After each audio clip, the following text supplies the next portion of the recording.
Utaratibu, tutaanza safari tarehe 24 kutoka Dar es Salaam.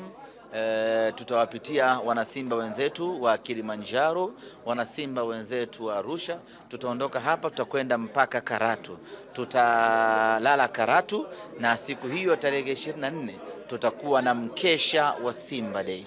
Tunakesha Karatu, na siku inayofuata tarehe 25 itakuwa Jumamosi majira ya saa 3 tutaondoka Karatu moja kwa moja kwa msafara wa magari yasiyopungua 100 kuelekea Karatu.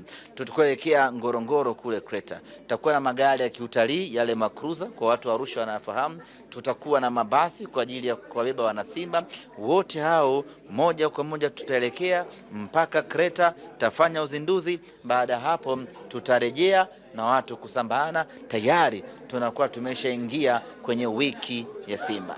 Kusema ukweli, tunayo furaha kubwa sana na ni fursa kubwa na adhimu makombe yetu ya msimu huu kuja Arusha, na hatimaye wana Arusha kuweza kufurahi nayo na kupiga picha kwa pamoja.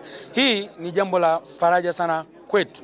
Lakini faraja nyingine ya pili ni kwamba tukio linalokwenda kutokea tarehe 25 mwezi wa 7 kule Ngorongoro linaakisi ule ubora wa mashabiki wa Simba Tanzania, lakini na Arusha kwa ujumla wake. Kwa sisi kwetu imekuwa ni furaha kubwa na ni jambo lenye matokeo makubwa sana kwetu kwenye sekta ya utalii, pale ambapo muunganiko wa klabu yetu pamoja na Ngorongoro kuweza kutuletea jambo hili. Hili ni jambo kubwa sana. Kwa hivyo wana Arusha na Watanzania kwa ujumla wanapaswa kujivunia jambo hili, kwani jambo hili linakwenda kukuza na kupaisha utalii wa Tanzania. Kama tunavyofahamu kwamba Arusha ni lango kuu la utalii, lakini ni Geneva of Africa.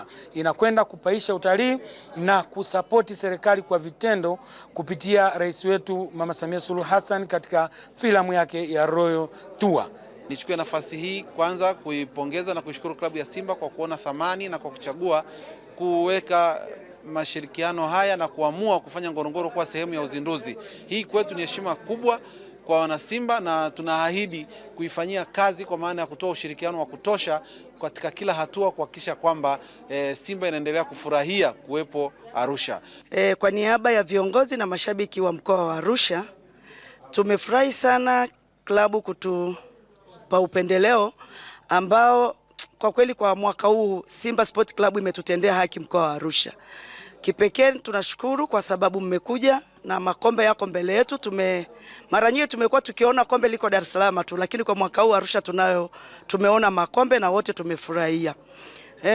Kupitia ushirikiano wa Simba Sport Club na hifadhi ya Ngorongoro tunaendelea kutangaza utalii wetu na tunaendelea kuwatangazia walioko nje ambao hawajawahi kufika Ngorongoro wafike Ngorongoro. Arusha ina vivutio vingi ikiwemo Ngorongoro. Kwa kupitia Simba Sport Club tunaona kwamba utalii wetu utaendelea kutangazwa zaidi na zaidi.